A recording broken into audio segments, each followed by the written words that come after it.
Police in Jerusalem have found traces of explosives on the site of that bus blast in the southwest of the city. At least 16 people were injured in the explosion. 2 people are now in a serious condition. Earlier, police had claimed the explosion was caused by, quote, technical reasons. Well, for more on the story, I'm joined now by freelance journalist Yevgenia Ugrinovich. Yevgenia, thanks for joining us on RT International. What's the latest we have from the authorities on this blast? Well, police confirmed that there was an explosive device at the back of the bus that caught fire.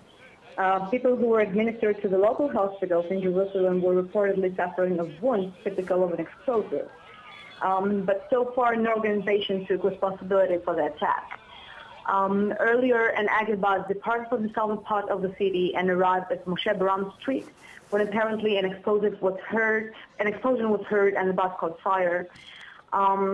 The bus had no passengers when it exploded, and the casualties were due to being close to the nearby bus. It is reported that Jerusalem will see tighter security in the upcoming days because of the situation. And of course, the police, they initially said that this explosion was caused by technical reasons. Were they still looking into the cause, or perhaps was this an attempt not to cause a panic among people? Exactly. They tried not to stir panic among the public, but as far as I understood from the police, it's confirmed that it was a terror attack. And you mentioned that security in Jerusalem will be tightened over the next few days. How tight is security exactly now in Jerusalem? How easy would it be for a terrorist to target, to do a bombing in the city? Actually, it was the first explosion on a bus since 2012, so it's not that easy to place an explosive device on a bus, given especially in such cities as Jerusalem and Tel Aviv, because of the security, because of the tight security, especially in Jerusalem. But definitely these lone attacks are going to take place in the future because it's quite difficult to... It's one thing to try and stop a terrorist organization that is trying to do such things, but it's quite difficult to trace and find these lone wolves who are trying to commit suicide or terrorist attacks against Israeli civilians. Freelance journalist Yevgenia Ugrinovich, thanks so much for giving us the update on that story there. Well, for more on the story, I'm joined live by journalist and author Gideon Levy. Thanks for joining us on RT International, Mr. Levy. Well, police have confirmed now they have found traces of explosives at the bus blast scene. Who may be behind this attack?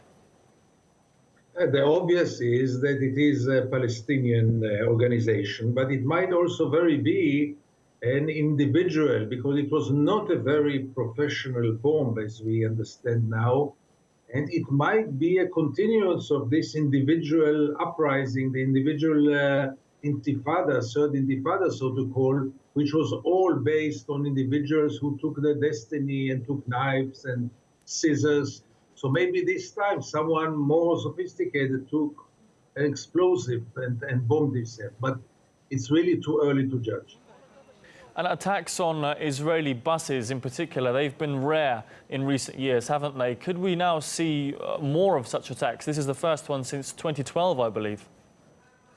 Right, this was the symbol of the second intifada, and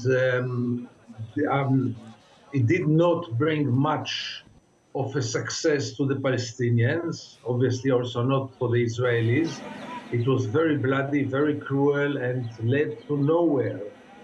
If the Palestinians are getting back to this weapon, it shows only one thing: how desperate they are and how weak they are in a way, because again, this is the weapon of the weak one.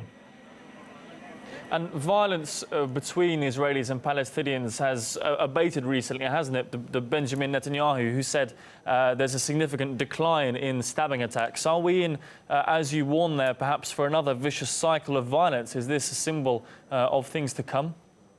It might be, but in any case, if someone thinks that this intifada will calm down by itself and we'll get now a few years of peaceful relationship and prosperity, is totally disconnected from reality.